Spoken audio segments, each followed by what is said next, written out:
Hi friends, welcome to Pushpa's life. இன்றைக்கி இந்த வீடியோவில் எதை பற்றி பார்க்க போகிறோம் அப்படின்னா, தொடர்ந்து 8 நாள் ஒரு புதன்கிழமையிலிருந்து அடுத்த புதன் வரைக்கும் நான் செஞ்சுருந்த பிரம்ம முகூர்த்த பூஜையை பற்றியும், ஒரே ஒரு தீபம் மட்டும் ஏற்றி எளிமையான முறையில் நம்மளோட வாழ்க்கையை ஹாப்பியாகவும் பிரகாசமாகவும் மாற்றிக்க முடியுங்க. கண்டிப்பாக இந்த பதிவு உங்களுக்கு ஒரு பாசிட்டிவ் எனர்ஜியை கொடுக்குங்க. வாங்க வீடியோக்குள்ளே போயிடலாம். அது கூடவே சில பாசிட்டிவான வார்த்தைகள் கூட நம்மளோட வாழ்க்கையை பிரகாசமாக மாற்றிக்கிறதுக்கு உண்டான ஒரு சக்தியை கொடுக்கும் அப்படிங்கிறத பற்றியும் தாங்க இந்த வீடியோவில் பேச போகிறேன். வாங்க வீடியோக்குள்ளே போயிடலாம். போன ஒரு பதிவிலேயே சொல்லியிருப்பேன், அதிகாலையில் நம்ம நேரமே எந்திரிக்கிறதுக்கு உண்டான சில பாசிட்டிவ் அஃபர்மேஷன்ஸ் எல்லாம் உங்கள் கூட ஷேர் பண்ணியிருப்பேன். அதையெல்லாம் நம்ம செய்கிறதுக்கு முடியல அப்படின்னாலும் கூட ஆரம்பத்தில் நீங்கள் சில பாசிட்டிவான வார்த்தைகளை சொல்லலாம். அதை பற்றி தாங்க சொல்ல போகிறேன். அந்த வார்த்தைகள் என்ன அப்படின்னு பார்த்தீங்கன்னா, happy, be happy, be awareness, be calm, இந்த மாதிரி அமைதி, ஹாப்பினஸ், விழிப்புணர்வு, இந்த மாதிரி நம்மளுக்கு எது தேவையோ அந்த வார்த்தைகளை நம்மளோட கண்ணுக்கு படுற மாதிரி நம்ம எழுதி வச்சுக்கலாம்.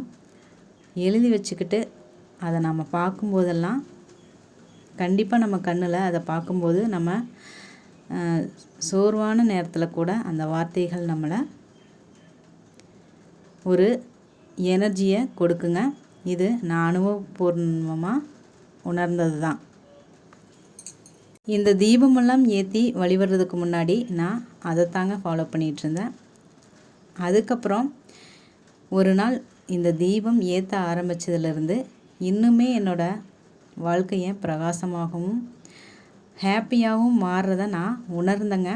அதனால தான் இந்த தீபத்தை தினமும் ஒரு தீபமாவது ஏற்றுங்க அப்படின்னு சொல்கிறேன். பிரபஞ்சத்துக்கு அப்படின்னா 5 தீபம் ஏற்றணும், அந்த மாதிரி நிறைய விஷயங்கள்லாம் சொல்கிறாங்க.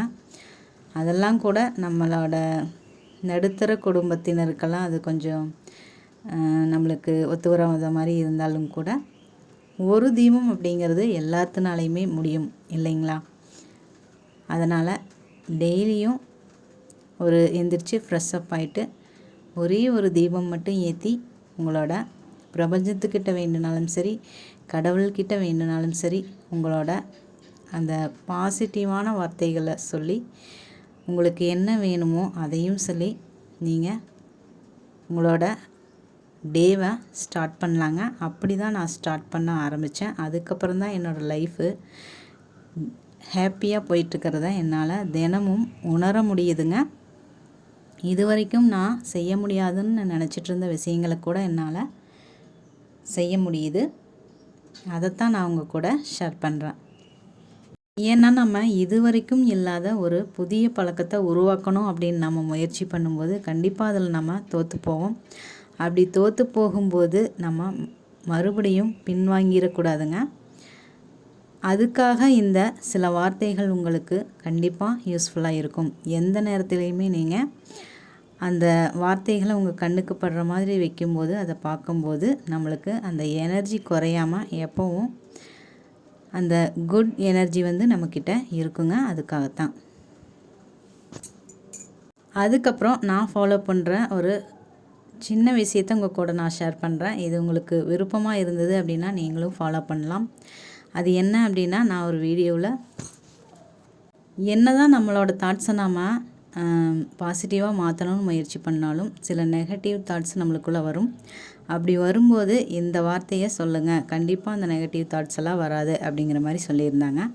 அது என்ன அப்படின்னா, நசி மசி வசி வசி அப்படிங்கிறது. இது ஒருத்தர் இந்த மாதிரி தான் அவரால் பழக்கங்களை மாற்றிக்க முடியாமல் ஒரு குரு கிட்ட கேட்கும்போது அவர் ஓம் நம சிவாய அப்படிங்கிற அந்த மந்திரத்தை சொல்லுங்கள் அப்படின்னு சொல்லியிருப்பாங்க. அதை அவர் உச்சரிக்க தெரியாமல் அந்த மந்திரத்தை நசி மசி அப்படின்னு மாற்றி நசி மசி வசி வசி அப்படின்னு சொல்லியிருப்பார். அது ஓம் நம சிவாயவே மாறினதாகவும் அதுக்கப்புறம் சிவன் அவருக்கு காட்சி தந்ததாகவும், இந்த வார்த்தையை சொல்கிறவங்க யாருக்குமே அந்த நெகட்டிவ் எனர்ஜி வராது அப்படிங்கிற மாதிரியும் ஒரு வரம் கொடுத்ததாகவும் சொல்லியிருந்தாங்க. அதையும் நான் வந்து சொல்லிக்குவேன். டக்குன்னு எனக்கு ஒரு விஷயம் வந்து நெகட்டிவாக தோணுது அப்படின்னா டக்குன்னு ஒரு 10 வாட்டி நசி மசி வசி வசி அப்படின்னு சொல்லிக்குவோங்க. இது உங்களுக்கு ஒரு முட்டாள்தனமாக இருக்கிற மாதிரி கூட தெரியலாம். ஆனால் இது சொல்லும்போது எனக்கு என்னமோ அந்த நெகட்டிவான ஒரு தாட்ஸ்லேருந்து வெளிவர்ற மாதிரியே இருந்தது. இதை நான் சொல்லலாமா வேண்டாமான்னு யோசனை பண்ணிகிட்டு இருந்தேன். இருந்தாலும் எனக்கு யூஸ் ஆகுது, உங்களுக்கும் யாருக்காவது யூஸ் ஆகுங்கிறதுக்காக தான் சொல்கிறேன். இது ஒரு வேளை தப்பாக இருக்குதுன்னு யாருக்காவது தெரிஞ்சுது அப்படின்னா கண்டிப்பாக கமெண்ட்ஸில் சொல்லுங்கள். ஆனால் எனக்கு ஒர்க் அவுட் ஆகிறதுனால தான் உங்கள்கிட்ட நான் ஷேர் பண்ணிக்கிறேன். அதுக்கப்புறம் போன பதிவில் பார்த்தீங்க அப்படின்னா நான் ஒரு ஞாயிற்றுக்கிழமையோடு முடிச்சிருப்பேன். திங்கள் செவ்வாய்க்கு எடுத்துகிட்டு வச்சுருந்த வீடியோ வந்து அப்படியே டெலீட் ஆயிடுச்சுங்க. ஃபோனில் வந்து மெமரி ஃபுல்லானதுனால அப்படியே டெலீட் ஆயிடுச்சு. எனக்கே அப்செட் ஆகிருந்தது. அவ்வளோ ஒரு அழகாக எடுத்து வச்சுருந்தேன். 10வது வாரம் வெற்றிலை தீபமெல்லாம் போட்டு எடுத்து வச்சுருந்தேன். அதை வந்து என்னால் ஷேர் பண்ண முடியல. நிஜமாகவே அப்செட் ஆகிட்டேன். அப்போது திடீர்னு செல்லை எடுத்து நான் ஒரு வீடியோ பார்க்கும்போது அதில் சொல்லியிருந்தாங்க, நம்மளுக்கு நடக்கிற எந்த ஒரு நெகட்டிவான விஷயமும் நடக்கும்போது இப்படி நடந்துருச்சேன்னு ஃபீல் பண்ணாதீங்க.